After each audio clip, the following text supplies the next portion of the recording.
Saudara sekalian terkasih dalam Tuhan, hari ini kita sampai kepada titik kulminasi atau puncak daripada masa raya Paskah. Dari kematian Tuhan di Jumat Agung, Good Friday, kebangkitan Tuhan, hari raya Paskah, kenaikan Tuhan, ascending of Jesus Christ, dan sekarang tiba waktunya descending of Jesus, of Holy Spirit. Turunnya Roh Kudus setelah 50 hari bangkitan Tuhan. Ini satu rangkaian peristiwa yang umat Tuhan tidak boleh lupa. Yang umat Tuhan harus tahu. Supaya kita tahu betul makna anugerah keselamatan di dalam Kristus itu, saudara. Dia telah mati buat kita, buat saudara dan saya, supaya dosa kita dihapuskan. Dosa kita diampuni, mau semerah apa digambarkan noda dosa kita, be cleansed off with the blood of Jesus. Bersih seputih salju. Itu karya kayu salib, grafirat Kristus. Lalu ketika dia bangkit pada hari yang ketiga, ini juga hal yang luar biasa yang harus umat Tuhan pahami betul. Kebangkitannya mematikan kuasa kematian. Saudara tahu upah dosa apa, saudara? Mau. Kalau Yesus nggak mati, nggak bangkit hari yang ketiga, selesai nasib hidup kita dunia akhirat, saudara. Mau. Roma 3 ayat 23 dan 24. Semua manusia telah berdosa dan telah kehilangan kemuliaan Allah. Semua manusia, saudara, termasuk saudara dan saya, kalau tidak di dalam Kristus, berdosa dan hilang kemuliaan Allah. Nasibnya mana? Sudah pasti neraka kekal, saudara. Tapi ayat 24 mengatakan, tapi syukur dalam Kristus kita mendapatkan penebusan. Dan kebangkitannya mematahkan kuasa maut, konsekuensi daripada dosa. Sehingga saudara, nasib yang seharusnya neraka kekal diubah Tuhan melalui kuasa kebangkitannya. Kita beroleh hidup tidak hanya di bumi yang sementara, yang kalau saudara kuat sampai 70-80 tahun usia maksimal saudara.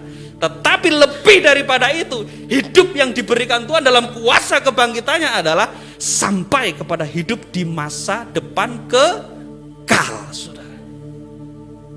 Yang tidak terhitung oleh waktu. Tidak cukup sampai di situ, saudara. Dia naik ke surga. Dan hari ke-10 setelah kenaikannya, Roh Kudus turun, dicurahkan atas setiap kita. Dan ini sebuah peristiwa yang tidak bisa kita sepelekan, saudara. Kita tidak bisa anggap ini sambil lalu, saudara. Saudara akan menjadi orang yang paling tidak beruntung kalau tidak memaknai sungguh-sungguh apa yang sudah Yesus lakukan 2021 tahun yang lalu.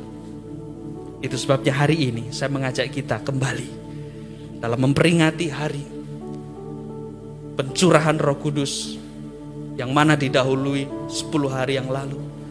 Yesus naik ke surga supaya Roh Kudus turun. Jangan ini sampai terlewat begitu saja, hanya sekedar sebuah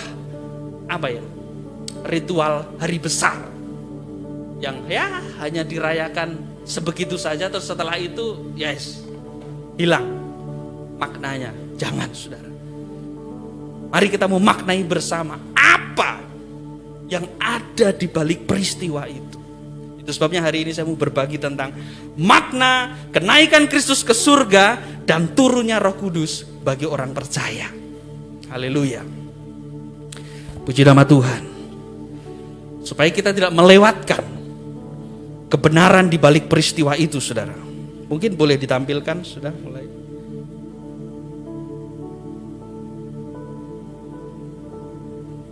Ya. Jadi makna kenaikan Kristus ke surga dan turunnya Roh Kudus bagi orang percaya itu sangat penting untuk kita pahami. Dan maknanya sangat jelas, saudara. Yang pertama, kenaikan Kristus ke surga dan turunnya Roh Kudus menunjukkan bahwa surga itu ada dan surga itu nyata. Mari katakan sama-sama, surga itu ada, surga itu nyata. Surga bukan fantasi, saudara. Surga bukan cerita dongeng. Surga bukan pepesan kosong, saudara. Surga adalah sebuah realitas. Amin. Sebuah kenyataan bagi orang yang mau menerimanya. Bagi yang tidak mau menerimanya, ya saya tidak mau bicarakan itu terserah mereka. Tapi bagi saudara dan saya yang mau menerima realitas bahwa surga itu ada, surga nyata bagi saudara dan saya, itu dibuktikan melalui peristiwa naiknya Tuhan ke surga dan turunnya Roh Kudus bagi kita. Makna yang ketiga, ini saya bahas dulu dengan cepat, nanti akan kita kupas satu-satu. Makna yang kedua adalah untuk mempersiapkan tempat bagi umatnya, bagi saudara dan saya. Naiknya Yesus ke surga dan Roh Kudus harus turun. Karena apa? Karena tempat saudara dan saya harus dipersiapkan oleh Tuhan. Dan dia merintis jalan, membuka akses. Untuk apa? Untuk umatnya. Sekaligus mempersiapkan setiap kita sebagai anak-anak kerajaan surga yang mesti harus siap hidup di surga. Amin. Kenapa saya katakan seperti ini? Mungkin nanti ketika Tuhan datang mengumpulkan umat pilihannya, gerejanya, ya, semuanya diangkat masuk ke kemuliaan surga. Ya mungkin ada di antara kita yang waktu hidup di dunia ya enggak, tapi serius-serius amat. Di tengah kerumunan orang masuk surga mungkin saudara bisa nyempil masuk pintu gerbang surga mengelabui malaikat. Amun aku jadi tamek, beres sih. Mungkin saudara bisa nyempil masuk ke surga. Tapi kalau saudara tidak termasuk dalam bilangan orang-orang yang sudah dipersiapkan untuk menjadi anak-anak kerajaan surga setelah sampai di dalam surga, apa yang terjadi saudara?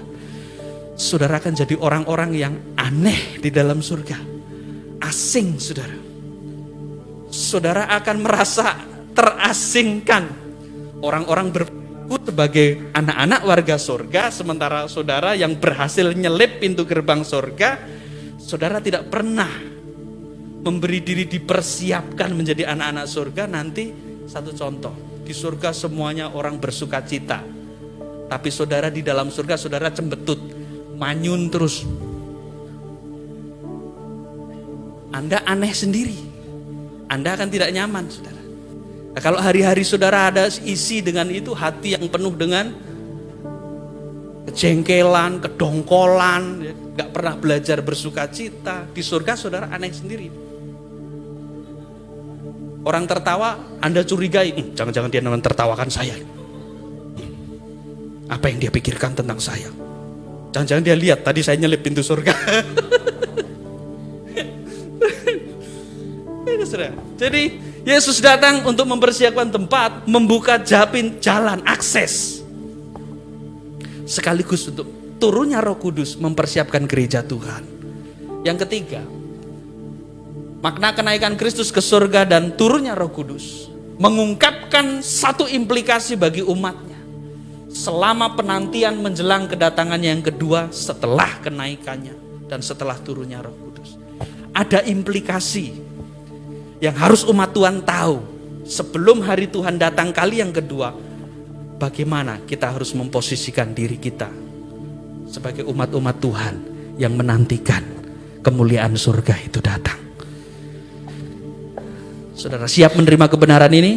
Yang siap tolong lambaikan tangan kanannya. Haleluya. Tuhan lihat ini, anak-anaknya siap menerima kebenaran ini. Next slide. Kita akan kupas satu-satu. Naiknya Yesus ke surga menunjukkan bahwa surga itu ada, berkat surga itu nyata. Ada satu nats firman Tuhan di dalam Yohanes 16 ayat 5 dan ayat 27 sampai 28. Kita baca sama-sama ya. 1, 2, 3. Tetapi sekarang aku pergi kepada Dia yang telah mengutus aku, dan tiada seorang pun di antara kamu yang bertanya kepadaku, kemana engkau pergi? Ayat 27, sebab Bapa sendiri mengasihi kamu, karena kamu telah mengasihi aku, dan percaya bahwa aku datang dari Allah. Aku datang dari Bapa, dan aku datang ke dalam dunia. Aku meninggalkan dunia pula, dan pergi kepada Bapa. Yesus datang dari surga, saudara. Dia kembali ke surga. Dan kalau saudara hari ini sebagai orang Kristen belum punya rumusan tujuan hidup kekristenan yang jelas, saya ajak untuk kita mengikuti rumusan tujuan hidup kekristenan dari Rasul Paulus. Di dalam Filipi 3 ayat 14. Memenuhi panggilan surgawi dari Allah di dalam Kristus. Apakah saudara hari-hari ini merenungkan apa sih tujuan aku hidup sebagai orang Kristen? Apakah sekedar cuman ya supaya punya status agama, supaya terlihat sebagai orang yang beragama? Saya rasa tidak sedangkal itu iman kekristenan, saudara.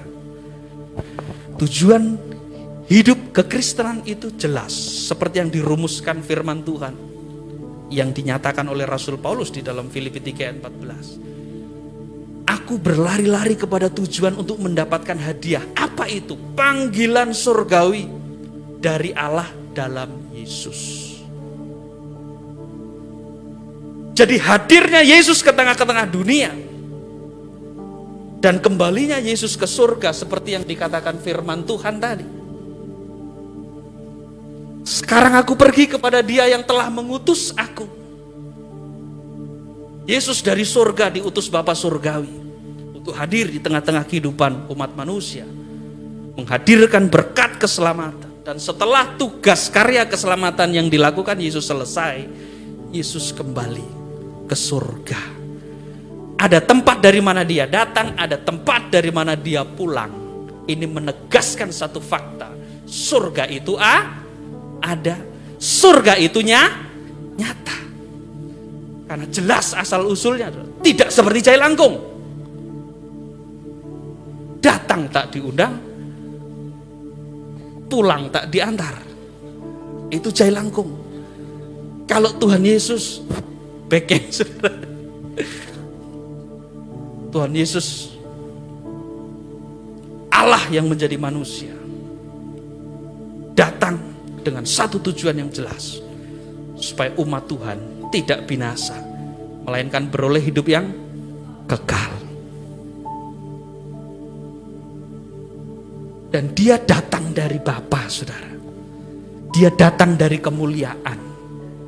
Itu sebabnya di dalam Yesus itu pasti setiap kita akan dibawa kepada kemuliaan. Karena Dia datang dari kemuliaan, kita akan dibawa kepada kemuliaan. Ini indahnya iman Kristiani, saudara, yang tidak ada di agama manapun. Haleluya. Sebab Bapa sendiri mengasihi kamu, kamu telah mengasihi aku. Kalau kita hari ini sebagai umat Kristiani, sebagai pengikut Kristus, anak-anak Tuhan, mengasihi Tuhan, itu bukti bahwa realitas surga sudah mulai ada di dalam hidup kita. Saudara dan saya hari ini ada di tempat ini memuji membesarkan Tuhan karena saudara mengasihi Tuhan, kan? Amin. Atau saudara mengasihi Pak Gilat? Ya, iya juga dong, Pak. Pak Gembala harus kita kasih. Harus kita sayangi, jaga baik-baik. Tapi lebih daripada itu saya yakin karena saudara mengasihi Tuhan. Amin. Dan realitas surga sudah ada dalam diri saudara dan saya ketika kita mengasihi Tuhan, sumber segala kasih. Kita percaya kepada Dia bahwa Yesus Kristus yang kita sembah datang dari Allah, datang dari surga. Dan Dia sekarang meninggalkan dunia, Dia pergi kepada Bapa. Lalu kita, Pak, gimana? Kita kok ditinggal? Gimana nasib kita sekarang? Yesus sudah tidak ada, Pak. 2021 tahun yang lalu sudah berangkat duluan. Oh, nanti dulu, saudara. Kita akan sampai di situ. Jangan khawatir. Kita tidak ditinggalkan Tuhan Yesus sendiri. Oke? Ya, next slide. Nah, yang kedua, makna yang kedua saudara, kenaikan Yesus ke surga dan turunnya Roh Kudus bagi orang percaya adalah dalam rangka Tuhan mempersiapkan tempat buat kita. Dia membuka jalan, membuka akses bagi umatnya. Sekaligus dia mempersiapkan umatnya untuk betul-betul siap menyambut kemuliaan surga di kedatangan Tuhan Yesus yang kedua kali nanti. Satu ayat di dalam Yohanes 14 ayat 1 sampai 6. Mari kita baca sama-sama. 1, 2, 3. Janganlah gelisah hatimu, percayalah kepada Allah, percayalah juga kepadaku. Di rumah Bapakku banyak tempat tinggal. Jika tidak demikian, tentu aku mengatakannya kepadamu, sebab aku pergi ke situ untuk menyediakan tempat bagimu. Dan apabila aku telah pergi ke situ dan telah menyediakan tempat bagimu, aku akan datang kembali dan membawa kamu ke tempatku, supaya di tempat di mana aku berada, kamu pun berada. Dan kemana aku pergi, kamu tahu jalan ke situ. Kata Thomas kepadanya, Tuhan, kami tidak tahu kemana engkau pergi. Jadi bagaimana kami tahu jalan ke situ? Kata Yesus kepadanya, akulah jalan, kebenaran, dan hidup. Tidak ada seorang pun datang kepada Bapa kalau tidak melalui aku, kata Tuhan Yesus. Haleluya.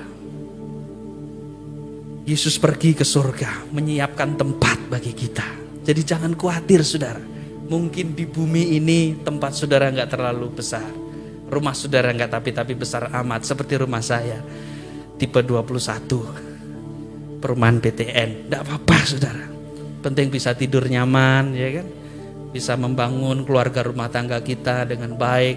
Rumah kita jadi mesbah doa, jadi mesbah pujian untuk sama-sama kita memuji menyembah Tuhan dengan keluarga kita. Kita bertumbuh kembang dalam kehendak Tuhan dalam rumah tangga kita, walaupun rumah kita kecil. Tidak apa-apa saudara. Tapi tempat kita di dalam masa depan kekekalan sudah jelas. Tuhan sudah menyediakan. Kalau yang di bumi ini secukupnya saja saudara. Karena Yesus ajarin dalam doa Bapa kami, berikanlah kami pada hari ini. Nah, ada kata keterangan porsi. Wah, ini dalam bahasa Indonesia ada nggak? Bisa kata keterangan tempat, kata keterangan waktu. Ini di doa Tuhan Yesus ada kata keterangan porsi tentang berkat Tuhan. Apa kata keterangan porsinya? Secukupnya. Secukupnya itu relatif bagi setiap orang, sesuai kasih karunia. Cukup mobil 2, cukup rumah 2, tapi jangan pernah bilang cukup istri 3. Nehi. Jangan, saudara. Yang penting cukup ada. Walaupun kecukupan itu relatif sifatnya ya, masing-masing ya. Saya berbeda dengan Pak Kilat. Pak Kilat dipercayakan Tuhan berkat-berkat yang luar biasa, dan itu membuat beliau merasa cukup di dalam Tuhan. Amin Pak ya. Saya pun sama, walaupun tidak sebanyak, kuantitinya beda ya kan, tidak sebanyak Pak Kilat, tapi saya juga hari ini merasa cukup saudara, dan saya bahagia. Saya mengucap syukur dengan segala berkat yang Tuhan percayakan. Yang penting cukup ya saudara. Ya, cukup menyelesaikan studi tepat pada waktunya. Kalau lebih Pak, 12-13 tahun, itu cukup membahayakan. Titel MA itu sudah mahasiswa abadi saudara. Ya saudara. Sehingga nanti ketika kita tahu fakta kebenaran ini, Yesus menyediakan tempat di mana Yesus berada, kita berada. Ini dahsyat saudara. Kita tidak khawatir lagi dalam hidup ini. Kita nggak khawatir lagi dengan kematian. Ya. Hal yang paling tragis, yang paling ditakutin oleh semua orang, kematian saudara. Apalagi hari-hari ini, di mana banyak malaikat maut panen jiwa hari-hari ini. 1 tahun terakhir ini, berapa juta manusia yang sudah dikurangkan dari populasi penduduk muka bumi ini dalam 1 tahun terakhir ini saudara. Itu ditakuti banyak orang hari ini. Kelemahan, sakit, penyakit, kematian puncaknya. Kita tidak perlu takut juga. Karena Tuhan sudah berjanji, di mana aku berada, engkau pun berada. Jadi jangan khawatir. Di mana Tuhan Yesus ada, disitulah posisi kita berada juga. Kalau kita hari ini hidup sungguh-sungguh di dalam Tuhan, amin. Dia membuka jalan, saudara. Banyak jalan menuju Roma, kata pepatah, tapi hanya satu jalan menuju surga, hanya di dalam Yesus. Bahkan di kitab keyakinan agama lain sudah diakui, Isabnu Maryam wa syiratum mustaqim. Dia jalan lurus, saudara. Dialah jalan menuju surga. Ya. Dialah imam besar yang ditetapkan untuk menjadi pengantara umat dari kefanaan menuju kepada kemuliaan.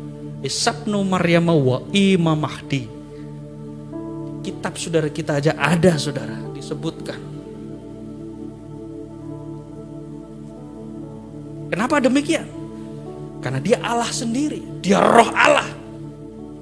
Jadi Allah Bapa, Yesus, Roh Kudus itu sama, pribadi yang sama, Tuhan. Satu di dalam tiga, tiga di dalam satu. Kita kenal dengan istilah Tritunggal, Trinitas. Dia juga firman Allah, dia juga roh Allah, menjadi roh. Dia menjadi firman, firman menjadi manusia. Ketika dia naik ke surga, Allah turun dalam bentuk roh, sama saja. Jadi kalau di kitab saudara kita, Tuhan Yesus disebut Isa Al-Masih, Isabnu Maryama, Isa anak Maryam, anak mamaknya Maryam, saudara. Wa Rasulullah wa Ruhullah wa Khalimatuhu. Trinitas itu disebut juga di Al-Quran, saudara. Ada. Ya, karena kekristenan sudah ada dulu sebelum Islam ada. Nabi Muhammad pun mengajarkan, hormatilah pengikut-pengikut Kristus, orang Nasrani. Ya, saya tidak tahu hari ini kenapa mereka jadi begitu sama kita. Padahal kita disuruh hidup saling menyayangi, saling mengasihi. Nabi besar mereka juga mengajarkan, berkawanlah sama orang-orang Nasrani. Mereka murid-muridnya Isa Al-Masih alaihissalam. Kitab mereka juga ada. Tapi nggak tahu hari-hari ini kenapa mereka begitu sama kita. Ya itu kita tidak tahu lah, itu urusan mereka. Urusan kita tetap hidup dalam kasih. Amin. Ya, saudara. Dan dia membuka jalan, saudara. Dia membuka jalan. Dia membuka dua jalan. Jalan yang pertama ketika dia mati di atas kayu salib, tirai bait Allah terbelah dua. Dia buka satu jalan. Tadinya umat manusia, orang berdosa yang kalau datang kepada Allah mau minta pendamaian harus melalui iman.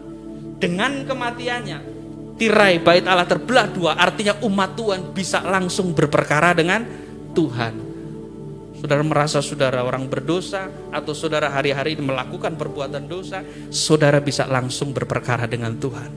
Ampunilah ya Tuhan atas segala dosa, salah dan pelanggaranku hari ini. Sucikan, kuduskan aku dengan kuasa roh dan firman-Mu.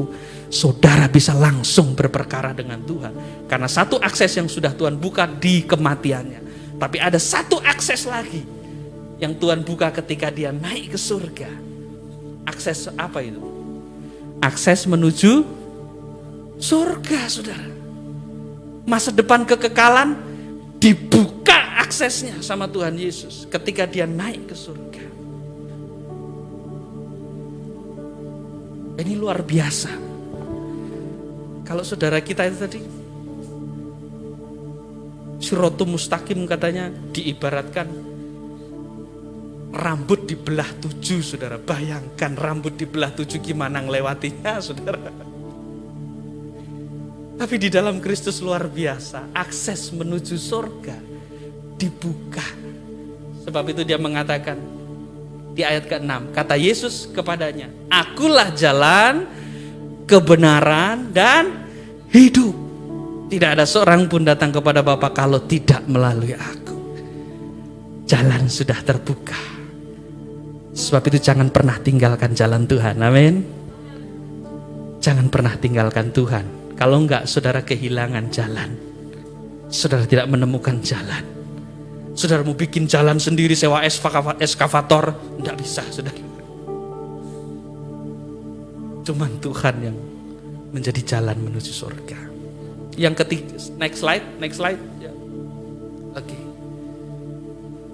Nah, naiknya Yesus ke surga, turunnya Roh Kudus, mengungkapkan satu implikasi bagaimana umat Tuhan selama menanti kedatangan Tuhan kali yang kedua. Nah, saudara perlu baca baik-baik ayat-ayat berikut ini. Ini yang menjadi bagian kita. Tadi saya sudah mengungkapkan apa yang menjadi bagian Tuhan. Dia menyatakan surga itu ada, surga itu nyata buat kita. Dia buka jalan, buka akses menuju surga. Lalu apa bagian kita? Supaya surga itu betul-betul menjadi realitas, menjadi kenyataan dalam hidup kita. Ini bagian kita yang pertama. Implikasi daripada memperingati hari kenaikan Tuhan dan turunnya Roh Kudus atas gereja Tuhan. Lukas 24 ayat 55 juga kita baca bersama-sama. 1, 2, 3. Lalu Yesus membawa mereka keluar kota sampai dekat Betania. Di situ dia mengangkat tangannya dan memberkati mereka. Dan ketika ia sedang memberkati mereka, ia berpisah dari mereka dan terangkat ke surga. Mereka sujud menyembah kepadanya. Lalu mereka pulang ke Yerusalem dengan bersukacita. Mereka senantiasa berada di dalam bait Allah dan memuliakan Allah.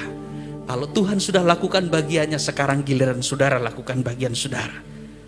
Waktu dia naik ke surga, dia tidak naik begitu saja terus tinggalkan saudara dadah gitu, enggak. Alkitab catat, ketika dia sedang memberkati mereka, ia berpisah mereka dan terangkat ke surga. Yesus terangkat ke surga meninggalkan dunia dengan melepaskan berkat buat saudara dan saya. Amin. Jadi kita tidak ditinggal begitu saja. Yesus lepaskan berkat. Das. Tinggal persoalannya, saudara mau gak terima berkat itu? Bagaimana cara menerima berkat itu? Alkitab catat. Sujud menyembah kepadanya. Tadi WL sudah mengangkat satu narasi yang saya percaya Roh Kudus pasti menggerakkan hambanya yang memuji menyembah Tuhan.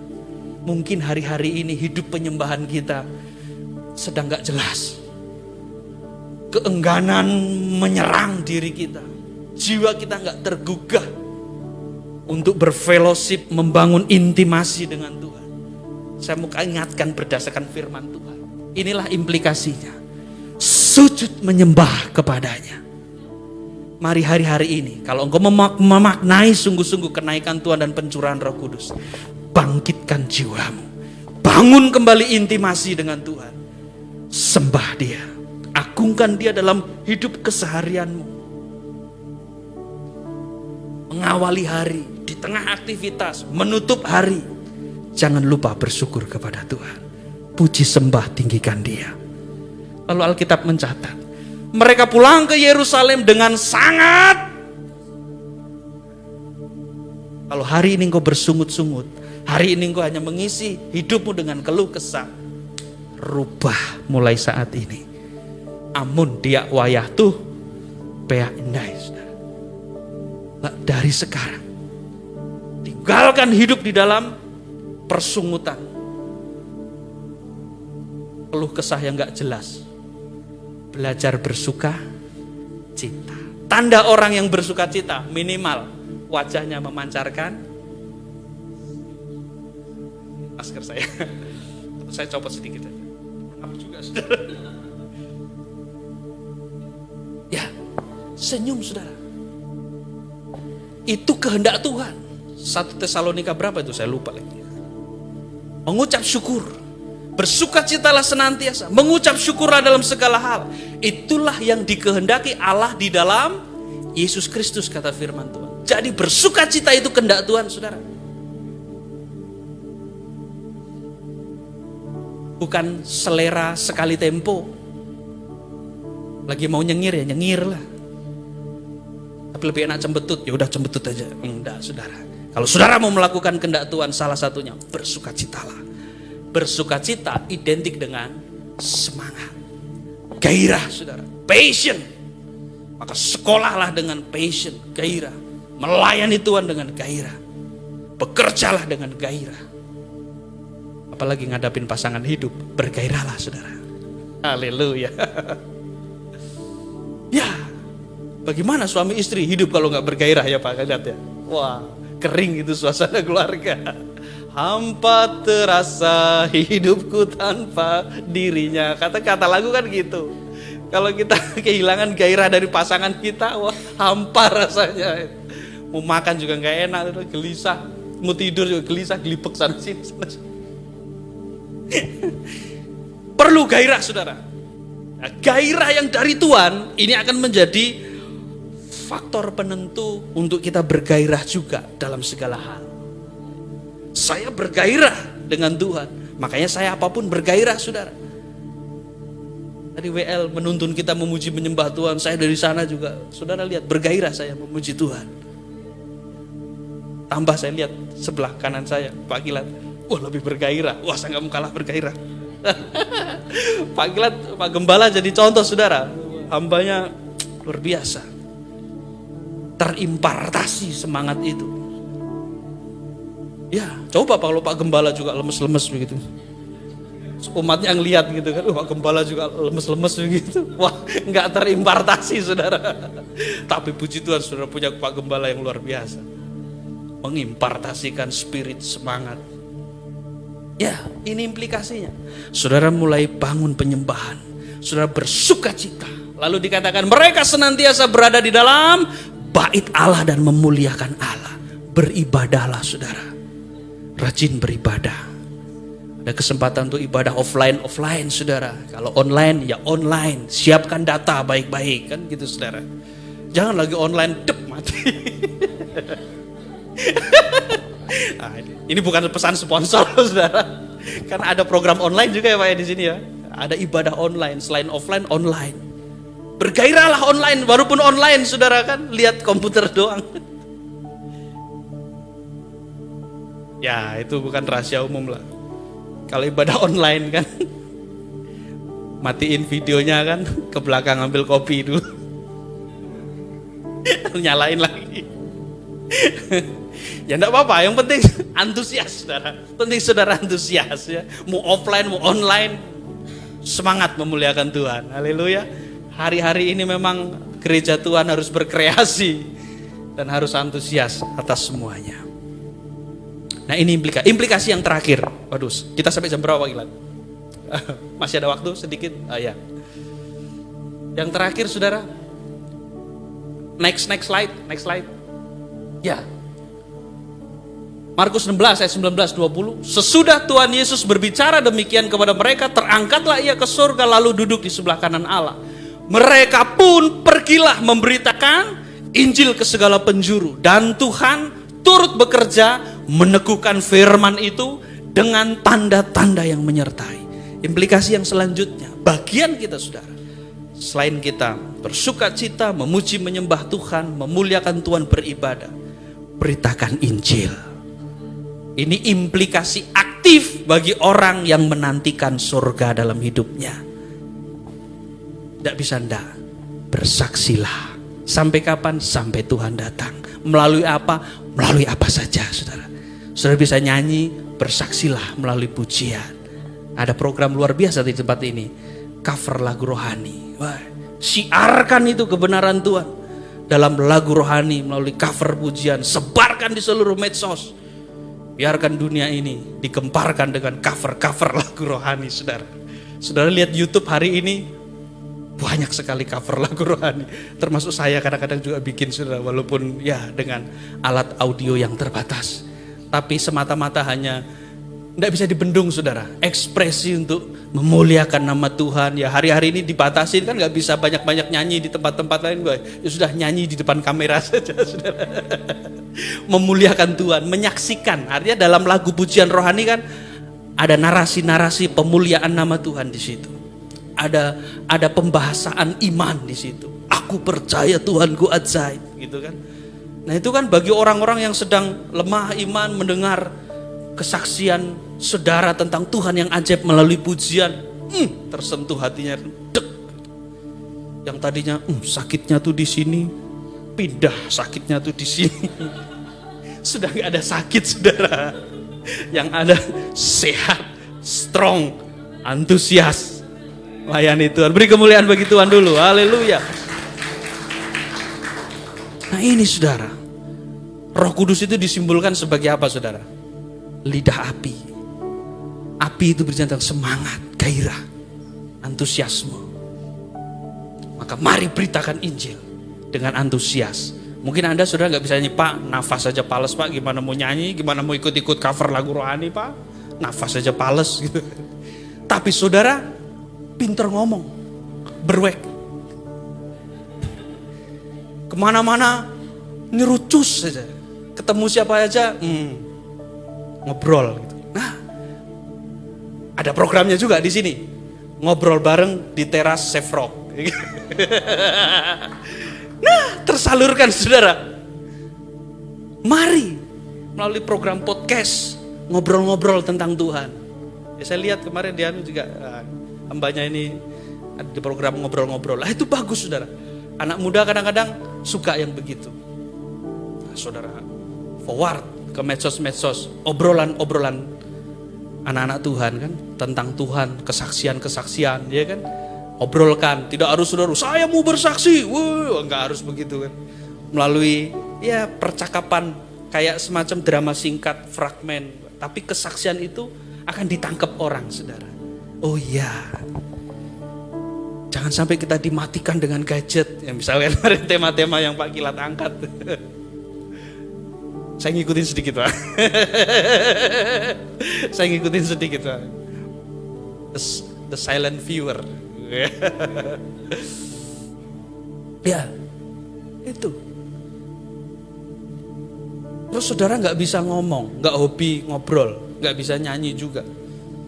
Tapi saudara pendiam, tapi tangan saudara terampil. Mainkanlah media, mainkanlah musik. Musik biasanya nggak banyak omong kan, apalagi dimaskerin sekalian. Sudah nggak banyak omong, dimaskerin pula. Yang rame jarinya. Multimedia juga begitu, sudah nggak banyak omong, dimasukin di kotak lagi.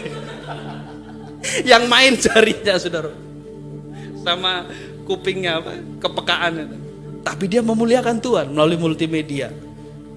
Yang bikin konten-konten video, operator kamera. Jangan dikira diam-diam begini terus nggak ada peran. Wah, ini Tuhan lihat ini, perannya luar biasa ini. Kita bisa memberitakan tentang keajaiban Tuhan melalui banyak sarana, media, mendoakan teman kita. Pak, saya cuma bisanya doa, ya doakanlah. Doa itu luar biasa saudara.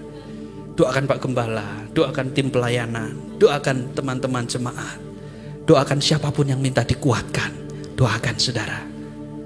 Gak bisa ketemu lewat WA, video call. Hari ini kita tidak bisa dibatasi oleh apapun. Sarana banyak untuk membantu kita. Tetaplah aktif, beritakan Injil sampai Tuhan datang. Itulah implikasi-implikasi yang harus kita tahu.